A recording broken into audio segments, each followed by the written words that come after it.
Hey everybody, welcome to Little Learning. Super excited that you're here. So today I want to talk about the nervous system in a really simple way, and we're going to use a flashlight. So don't worry, I'm not going to do any scary things with my flashlight here.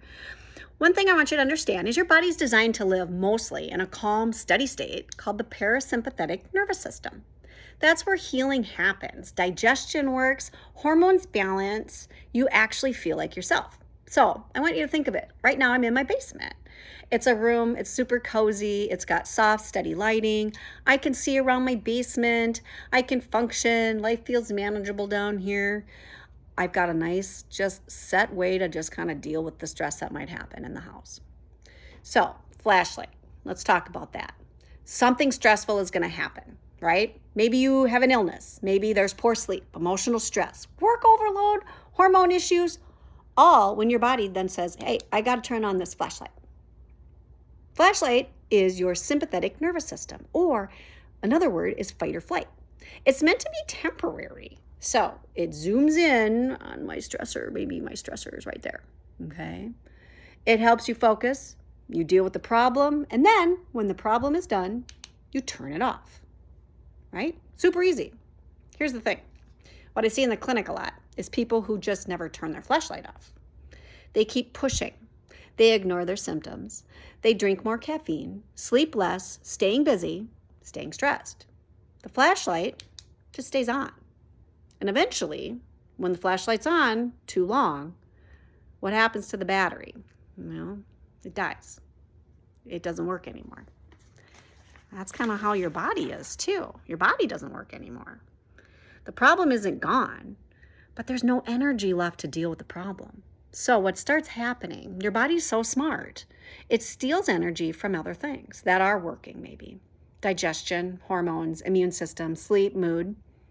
That's when you start to see chronic symptoms or illness, burnout, anxiety, and then disease start to develop. So healing doesn't come from trying harder. It actually comes from recharging the battery in the flashlight. Returning the body to that parasympathetic mode. We don't want you stuck in that fight or flight. We don't eliminate force by forcing it, we don't eliminate stress by forcing it. We have to reteach the nervous system that it's actually safe, and then it will operate the way it needs to. So, how do you even do this? Well, I got 10 of them for you. Super easy, no particular order. I'm just going to bang them out. And a lot of these, honestly, we've already talked about some of them. So you want more detail, go back and take a look. If you can't find them on Facebook because they delete them, take a look at YouTube. You'll find them there. So simple ways, slow breathing, a couple minutes, right? 2 to 4 minutes is all you need. Taking a deep breath in, a long exhale. That long exhale, we learned this already. It tells the vagus nerve, we're safe, we're good. Morning sunlight, getting outside resets that circadian rhythm. That's going to lead to better sleep and a calmer nervous system overall. Grounding. Now, grounding is kind of tricky, especially when we're talking about the snow, right? So even just getting outside. I don't know about you, I am not putting my feet on the cold ground. I'm kind of a wuss. But what I do is I do lie outside in the snow. I just lay on it. I'm getting on the ground. I might have some clothes in between me and the snow, but it's a really great way to regulate stress hormones and lower inflammation. Reducing caffeine. Now, caffeine is something that keeps the flashlight artificially turned on, and it actually stresses out your adrenal glands. Eating real food regularly. We want to make sure to avoid blood sugar spikes and dips, and that will keep the nervous system less stressful. Walking, stretching, rebounding, they're all gentle movement. Not saying HIIT workouts aren't great, but when your body is stuck in fight or flight, one of the worst things that you can do is overstress it with something that in theory would be good for you, but you just can't handle, such as a really aggressive workout. Magnesium at night, that supports relaxation, your muscles, sleep, stress chemistry. To learn what magnesium might be best for you, that's where I test. It's super fun. Limiting constant news and social media. We've talked a lot about this one. Your nervous system cannot tell the difference between real danger right in front of your face or the stuff it sees on the digital. It's the same thing to the body.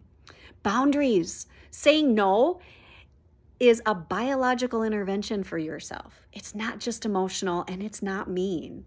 Resting without guilt. When you rest when you're tired, it actually helps your body heal because that's when it's supposed to happen, when you're resting. It's not meaning you're lazy. So nervous system regulation is actually the foundation for just about every single thing that I do in this practice. I absolutely am just in love with it, and it really helps bodies settle down. The biggest thing when you're working with me is how do we get your nervous system to regulate again? Now that will help with sleep issues, blood sugar problems, hormone imbalances, anxiety, and fatigue.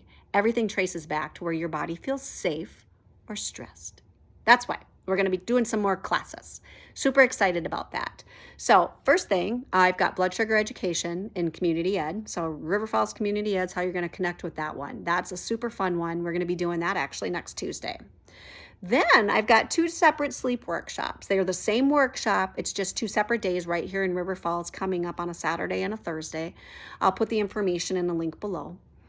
The big thing is when you regulate the nervous system, everything else gets easier. Healing is not about doing more. In fact, it's about getting your body back into the state where it knows how to heal.